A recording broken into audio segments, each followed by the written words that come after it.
Hello, welcome to everyone. In this lecture, we will discuss about the conversion of units of length and mass. So, before starting the concepts, I will and I tell you one thing that I have skipped one exercise. That is the last exercise. The name of that concept was division of decimals by decimals. Okay, that was skipped by me myself because of somewhat tricky questions are there and that you cannot understand here, so that we will take in the classroom. Okay, so now next is the conversion of units of length and mass. The standard or basic unit of length is meter and that of mass is kilogram, you know very well. Okay, आता जर standard unit म्हणजे काय, तर काही units दिलेले असतात. जसं तुम्हाला समजा एक क्लासरूम आहे, तर क्लासरूमची लेंथ जर विचारली तुम्ही कशामध्ये सांगशाल, मीटरमध्ये. मी जर म्हटलं जा, okay, you can go in the shop and bring 1 kg sugar. मी तुम्हाला शॉपमध्ये पाठवलं, ओके, किराणा दुकानात पाठवलं आणि काय सांगितलं की 1 किलो साखर घेऊन या. सो जर आपण ही युनिट ठरवले नसते तर आपल्याला आपल्या दैनंदिन व्यवहार करता आला असता का? नाही, दैनंदिन व्यवहार करता आलेला नसता. म्हणून आपण हे काही स्टँडर्ड युनिट ठेवलेलं आहे. जसं मीटर वापरतो आपण, मराठीत मीटर, इंग्लिशमध्ये एम. इंग्लिशमध्ये के वापरतो, मराठीत किलोग्राम म्हणतो आपण त्याला. लक्षात ठेवा, यांचे मराठी आणि इंग्लिश नाव सारखेच आहेत. ओके, मीटर, किलोग्राम, के ओके. तर आणखीन एक गोष्ट आहे, जसं तुम्हाला कशाची लेंथ जर मेजर करायची असेल तर आपण ती कशात मेजर करतो, मीटरमध्ये. जर कशाचं वेट म्हणजेच मास मेजर करायचं असेल तर के जीमध्ये मेजर करतो. जर आपल्याला व्हॉल्यूम मेजर करायचं आहे, काय मेजर करायचं आपल्याला, व्हॉल्यूम, तर व्हॉल्यूम हा लिटरमध्ये मेजर करतात किंवा मीटर क्यूबमध्ये देखील. आता लिटर आणि मीटर क्यूबचं कन्वर्जन काय आहे, ओके, मी सिम्पल ट्रिक सांगतो. 1 metre cube is equal to 1000 litre. म्हणजे जर व्हॉल्यूम जर म्हटलं आपण, व्हॉल्यूम म्हणजे काय, तर त्याला 3 डायमेन्शन असतात. आता 3 डायमेन्शन म्हणजे काय, तर हे एवढं तुमचं माइंड एवढं डेव्हलप होण्यासाठी खूप वेळ लागेल. ओके, तर व्हॉल्यूम आणि मासमध्ये तुम्हाला फरक माहिती पाहिजे की व्हॉल्यूम म्हणजे काय असतं, की व्हॉल्यूम म्हणजे की स्पेस, किती जागा आहे त्याची. ओके, समजा असं गृहीत धरा की तुमची एक क्यूब आहे, ओके, किंवा व्हॉल्यूम म्हणजे काय, सिंपल तुम्हाला सांगू का, तुमची पाण्याची टाकी समजा. आता 200 लिटर पाण्याची टाकी असते तुमची. किती लिटर, 200 लिटर, माहिती सर्वांना. ओके, मग 200 लिटर पाण्याची टाकी, ओके, तुमच्या घरी 200 लिटरची पाण्याची टाकी आहे. तर त्याला आपण कशामध्ये मेजर करतो, त्याला मेजर करतो व्हॉल्यूममध्ये. कोणी म्हणतं का की दुकानात गेला, समजा तुम्ही म्हटलं किंवा दुकानात गेले किंवा कुठं गेले, तुम्ही असं म्हणता का, समजा आपण पेट्रोल टाकायला पेट्रोल पंपवर गेलो, ओके, पेट्रोल टाकायला पेट्रोल पंपवर गेलेलो, आपण त्यांना म्हणतो का की मला 1 किलो पेट्रोल द्या, 1 kg पेट्रोल द्या, किंवा त्यांना असं म्हणतो का की मला 1 मीटर तुम्ही पेट्रोल द्या? नाही, आपण त्यांना काय म्हणतो, 1 लिटर पेट्रोल द्या. 1 लिटर म्हणजे काय, त्याला व्हॉल्यूम असतं. जसं पाण्याची बॉटल आहे आपली, त्याची कॅपॅसिटी किती, 1 लिटर आहे. तर त्या पाण्याच्या बॉटलच्या आतमध्ये जेवढा काही स्पेस आहे तो ऑक्युपाय करतं लिक्विड. तो काय करतो, लिक्विड ऑक्युपाय करतं. हा भाग पूर्ण सायन्सचा आहे.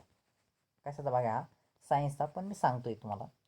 ओके, कारण काय, आपलं मॅथमॅटिक्स शिकत असताना भलंही तुम्ही एवढं पुस्तक नाही शिकले तरी चालतं, पण तुम्हाला व्यावहारिक ज्ञान ही येणं गरजेचं आहे. ओके, कारण काय माहिती का, हे पुस्तक आहे. समजा मी इथं काय शिकवतो, 3 गुणिले 3 बरोबर 9, बरोबर, 3 गुणिले 3 बरोबर 9, किंवा 3 गुणिले 30 बरोबर 90 होतात, किंवा 10 इंटू 30 इज इक्वल टू 300, किंवा 30 इंटू 30 इज इक्वल टू 900, असं मी तुम्हाला शिकवतो. आता हे जर तुम्हाला शिकवायचं असतं तर शाळा चालू झाली असते का नाही, कम्प्युटर, हे कॅल्क्युलेटर आलं आहे, काय आलेलं आहे, कॅल्क्युलेटर. कॅल्क्युलेटरवर टाकलं लगेच 3 × 30 लगेच 90 येतो आन्सर. आलं लक्षात. पण हे शिकण्याची गरज काय?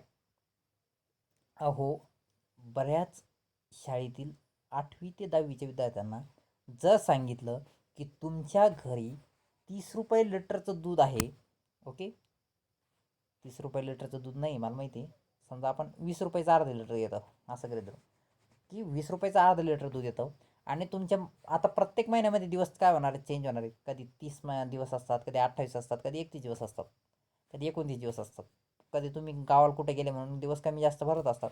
समजा तुम्हाला सांगितलं की तुमचं 27 दिवस दूध झालेलं आहे आणि 20 रुपयानं दूध आहे, तर किती रुपये होतात? तर मुलांना एवढं बेसिकसुद्धा येत नाहीत. तर ते काय, हा मॅथमॅटिक्स येतं सगळं व्यवहारमध्ये, ते यायला गरजेचं आहे. मग त्यासाठी मॅथमॅटिक्स शिकणं पण गरजेचं आहे आणि व्यावहारिक ज्ञान असणं पण गरजेचं आहे. नुसतं पुस्तक शिकूनसुद्धा काही होत नाही. घरचे हिशोब तुम्हीच करायला पाहिजे. आता इथून पुढं किराणा सामान आणलं, किराणा सामानाची लिस्ट राहते, असे एका लाईनमध्ये लिहिलं असतं त्यांनी आणि ते ॲडिशन करायची राहते. ते तुम्ही कॅल्क्युलेटरमध्ये करू शकतात, पण मी सांगतो कॅल्क्युलेटरमध्ये करायची नाही. कशात करायची? इथंच करायची. सगळा हिशोब तुम्ही व्यवस्थित करायला पाहिजे. हां, आता कसं राहतं त्यांनी ते काय म्हणतात बघा, 37 रुपये किलो साखर आहे. मग 37 गुणिले तुम्ही 3 किलो साखर घेतली, लगेच 3 7 21, 3 3 9, 2 11, हा झाला 111 रुपये झाले तुमचे. मग आता हे 111 हे 111 असं आलं. आता बऱ्याच जणांना हे एवढं जमत नाही, पण आता कसं करायचं मी तुम्हाला आयडिया सांगतो. समजा 3 त्रिक 9 करा, 90 होतात, आणि 7 त्रिक 21 करा, 90 आणि 21 किती होतं? 111. सिंपल गणित आहे. अशा पद्धतीनं यायला पाहिजे. त्यासाठी अबॅकस शिकावं लागतं, असं काही नाही. मी अबॅकस केलेलं नाही, पण मला पटपट येतं. आलं लक्षात. हां, आपण आता विषय खूपच भरकटत चाललो आहे. तर बघा, मी बोलत होतो व्हॉल्यूमबद्दल बोलत होतो, मासबद्दल बोलत होतो आणि लेंथबद्दल बोलत होतो. मग हे युनिट्स असतात, मग यांचे कन्व्हर्जन असतात. आता मला सांगा, मला इथून मुंबईला जायचं आहे, समजा औरंगाबादपासून तर मुंबईचं अंतर मी जर सेंटीमीटर स्केलनी मोजत बसलो तर जमेल का रे बाळांनो? नाही. मी जर मीटर स्केलमध्ये मेजर करत बसलो तर जमेल का? नाही. MM मध्ये केलं तरीसुद्धा जमणार नाही. पण हे कशामध्ये करावं लागेल मेजर? किलोमीटरमध्ये. हां, पण तेच आता जर मी म्हटलं तुम्हाला तुमच्या क्लासरूमची लेंथ किती आहे किलोमीटरमध्ये सांगा. आता किलोमीटरमध्ये मोजायला खरंच चालेल का? ती एकतर मीटरमध्ये मोजावं लागेल. सेंटीमीटर आणि MM सुद्धा चालणार नाही तुमच्या क्लासरूमची लेंथ मोजायला. आलं लक्षात. मग यांचे काही कन्व्हर्जन असतात, ते कशा पद्धतीनं, तर ते आपण बघणार आहोत. ओके, बघा. The standard or basic unit of length is metre and that of mass is kilogram. The following table gives the various units of measurement of length and mass and the relationship between them. The most commonly use metric measurements are length. समजा आता लेंथचे बघा कोणकोणते दिले तुम्हाला, फक्त length आणि मासाचे. भाग्यवान आहे तुम्ही, व्हॉल्यूम नाही तुम्हाला. लेंथचे काय आहे? Kilometre, metre, centimetre, millimetre. मासचे काय आहे? केजी, ग्राम, ओके, आणि मिलीग्राम. बरोबर, मिलीग्रामच्या खाली पण असतं. ओके, आता बघा, तुम्ही हे घेतात साखर वगैरे केजीमध्ये घेतात, ग्राममध्ये काय घेतात सांगा बरं कोणी? ग्राममध्ये इलायची असेल, ग्राममध्ये नाही घेत, मिलीग्राममध्ये घेतात तुम्ही. ग्राममध्ये काय घेतात? समजा 100 ग्राम, 200 ग्राम, ओके. हळद असेल, ओके, मिरची पावडर असेल तर ग्राममध्ये घेतात. मिलीग्राममध्ये इलायची वगैरे घेतात. तर हे झालं कन्व्हर्जन्स. अजून केजीचे मोठे जर म्हटलं तर क्विंटलमध्ये येतात. क्विंटल येतं, टन येतं. गाडीचं वेट असेल, समजा मास असेल, ट्रक आहे तर त्याचं वेट हे टनामध्ये सांगतात. तुमच्या शेतामध्ये जो माल पिकतो, ओके, गहू असेल, कापूस असेल, तर ते क्विंटलमध्ये मोजत असतो आपण. आता चार्ट कशा पद्धतीने दिलं आहे लक्षात ठेवा, की कन्व्हर्जन करायचं असेल तर डेकामीटर आहे, हेक्टामीटर आहे, किलोमीटर. आता लेंथचं बघूयात आपण काय काय. तर इथं हे तुमचा मेन पॉईंट एवढं लक्षात ठेवायचा. हा आपला घर आहे समजा, असं म्हणा. हां, इकडे जाऊ शकतो आपण, इकडे जाऊ शकतो, समजा आपलं घर आहे. मग आता हे तुमचं पॉईंट आहे. इथून डेसिमीटर जर कन्वर्ट करायचं असेल तर बघा 1/10 करायचं. सेंटीमीटर करायचं असेल तर /100 आणि मिलीमीटर करायचं असेल तर /1000. आलं लक्षात. तेच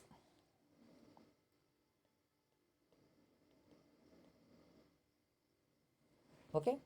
समजा तुम्हाला डेसिमीटरला मीटरला डेसिमीटर करायचं आहे तर /10 करायचं. मीटरला सेंटीमीटर करायचं तर 100 डिवाइड करायचं.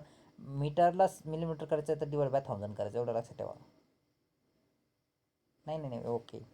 समजा असं गृहीत धरा की तुमचं डेसिमीटरमध्ये आहे, डेसिमीटरला मीटरमध्ये कन्वर्ट करायचं, तर ते उदाहरण आहेत. समजा असं गृहीत धरा का माझ्याजवळ 10 मीटर आहे, तर याला जर डेसिमीटरमध्ये कन्वर्ट करायचं असेल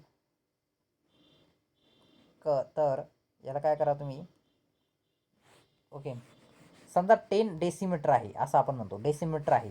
मग डेसिमीटरला जर मला मीटरमध्ये कन्वर्ट करायचं आहे, तर ह्या 10ला तुम्ही काय करा, 10 म्हणून डिवाइड करा, म्हणजे काय होईल 1 मीटर अशा पद्धतीने. आलं लक्षात. डेसिमीटर टू मीटर कन्वर्ट करायचं असेल तर अशा पद्धतीचं कन्वर्जन आहे ते. ओके, तर आपण एक टेबल दिलं आहे, ह्या टेबलमध्ये बघूयात. तर टेबलमध्ये डायरेक्ट हा टेबल तुम्ही जसा तसा पाठ करायचा आहे. काय दिलेलं आहे टेबलमध्ये बघा, 1 metre is equal to 1000 mm, 1 metre is equal to 100 centimetre आणि 1 metre is equal to 10 decimetre. त्यानंतर 1 decimetre is equal to 100 mm is equal to 10 centimetre. हे आपण जे काही नेक्स्ट लेक्चरमध्ये बघूयात. आणि हे जे टेबल आहे तो लिहून लर्न करून मला पाहिजे, मी कधी कॉल करून विचारू शकतो. Okay, so thank you very much. Remaining part will see in the next lecture.